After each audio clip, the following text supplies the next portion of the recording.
ठीक है, इसी तरह से हम इसको इसके पीछे लगा देते हैं।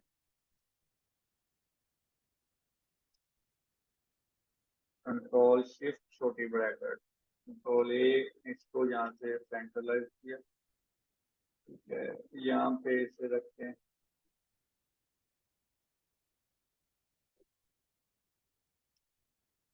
कंट्रोल जे और कंट्रोल जी, अच्छे अच्छे बनाने हैं सबने।